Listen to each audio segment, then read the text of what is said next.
Squid game 3 की समीक्षा। ली जंगजे का शो अभी भी जानलेवा है, लेकिन कम रोमांचक। स्क्विड गेम 3 फीट की समीक्षा।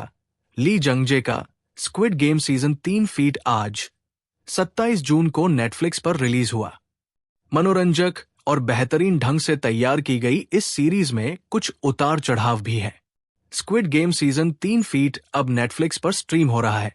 तीसरा सीजन वहीं से शुरू होता है जहां सीजन 2 का अंत हुआ था, जिसमें बहुत ज्यादा जोखिम और खून खराबा था।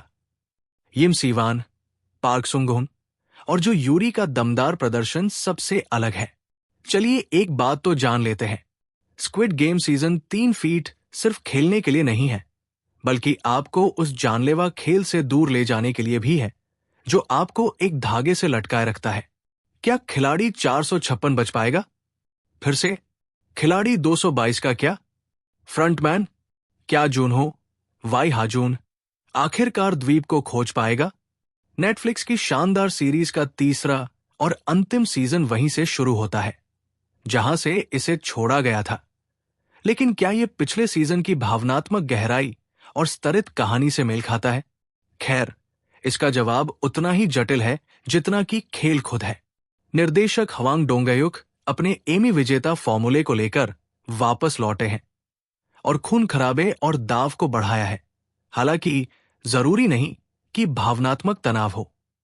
इस सीजन में विद्रोह सचमुच मर चुका है और बचे हुए लोगों को फिर से नरक में फेंक दिया जाता है। पहला नया गेम लुकाछिपी का खून से लथपथ संस्करण है, जहां बचने का एकमात्र तरीका मारना है। ये क्रूर, गहन है और बस इसी तरह आपको याद दिलाया जाता है कि कोई भी सुरक्षित नहीं है।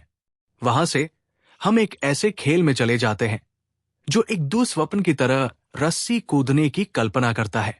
एक गलत कदम और आप एक चक्करदार ऊंचाई से नीचे गिर जाते हैं। एक दायित्व मोड़ है जो दबाव बढ़ाता है, और जबकि तनाव अधिक है, भावनात्मक भार हमेशा नहीं गिरता है। सीजन 1 के विपरीत, जहां आप खुद को अली के लिए रोते हुए या सहबायों के लिए हांफते हुए पाते हैं, यहां आप ज्यादातर प्रभाव के लिए तैयार रहते हैं। सांस लेने या गहराई से परवाह करने के लिए बहुत जगह नहीं है। कलाकारों ने अच्छा प्रदर्शन किया है, खासकर म्यांगी के रूप में यिम सीवान। वो एक साथ चुंबकीय, भयानक और भयानक रूप से मानवीय है। वो आपको अपने किरदार से इतनी तीव्रता से घृणा करवाएगा जो उसके अभिनय कौशल की प्रशंसा करती है। कांग हान्युल ने अपने किरदार को उस शांत सटीकता के साथ निभाया है जिसकी हम उम्मीद करते हैं, जबकि पार्क सुंगहुन का आर्क शायद अंतिम क्रेडिट रोल के बाद भी आपके साथ रहेगा। एक ट्रांसवुमन का उनका चित्रण, जो एक सर्वाइवल गेम के सबसे महत्वपूर्ण हिस्से में भी निस्वार्थ रहता है, जितना शक्तिशाली है उतना ही शांत रूप से विनाशकारी भी है। जो यूरी, हाँ, केपॉप प्रशंसकों, वो यूरी जूनही के रूप में सबसे यादगार स्टैंड आउट प्रदर्शनों में से एक है। एक गर्भवती महिला के रूप में उसकी दुविधा और ताकत समान रूप से दिल तोड़ने वाली और तनावपूर्ण है।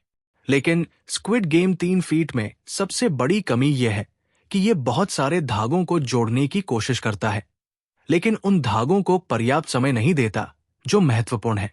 जुनहो के रूप में वाई हाजून का बहुत कम इस्तेमाल किया गया है, और फ्रंटमैन के रूप में ली ब्यूंगहोन की रहस्यमयी छवि को एक ऐसी पटकथा द्वारा कमजोर किया गया है जो उन्हें सीजन 3 में कभी भी जिम्मेदारी लेने नहीं देती।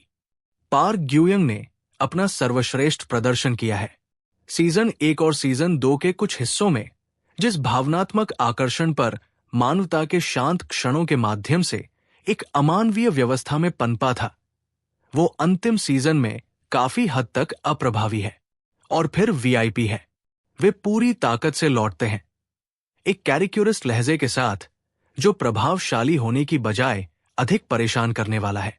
दर्शकों की ताकझांक के लिए अवतार के रूप में इरादा किए गए, वे इसके बजाय श्रृंखला की सबसे कमजोर कड़ी बन जाते हैं। हर बार जब वे किसी दृश्य में प्रवेश करते हैं तो विसर्जन को तोड़ देते हैं। रहस्य में लिपटे होने पर उनकी उपस्थिति बेहतर काम करती। कहानी में गिहुन, ली जंगजे के साथ कहानी आगे बढ़ती है, जो अब दुख और प्रतिशोध के बीच उलझा हुआ है और अराजकता को कम करने की कोशिश कर रहा है। लेकिन जिस किरदार ने कभी कहानी का दिल थामा था, अब उसे लगता है कि वो ऑटो पायलट पर है। आप किसी के लिए उत्साहित होना चाहते हैं और आप करते भी हैं बच्चे के लिए। हाँ, बच्चे के लिए। ये कहानी के बारे में कुछ कहता है जब आप भावनात्मक रूप से जिस एकमात्र किरदार में निवेश करते हैं वह है जो बोल नहीं सकता। दृश्यात्मक रूप से शो शीर्ष स्तर का है। सेट डिजाइन बेदाग है। मृत्यु के दृश्यों को अशांत सुंदरता के साथ कोरियोग्राफ किया गया है और साउंड ट्रैक बिना किसी अतिशयोक्ति के वही करता है जो उसे करना चाहिए। लेकिन सौंदर्य शास्त्र को छोड़कर स्क्विड गेम 3 फीट अक्सर गति के लिए अर्थ का व्यापार करता है और हमेशा सफलतापूर्वक नहीं। क्या हम फिर भी इसे देखने की सलाह देंगे? बिल्कुल। ये मनोरंजक, अच्छी तरह से तैयार किया गया और कभी कभी आश्चर्यजनक है। लेकिन क्या यह सीजन 1 के भावनात्मक झटकों या सीजन 2 के रहस्योद्घाटन के बराबर है? बिल्कुल नहीं।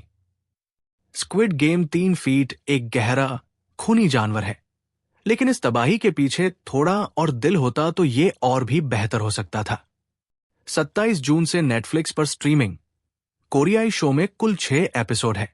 समाप्त। स्क्विड गेम 3 फीट के लिए 5 में से 3 स्टार।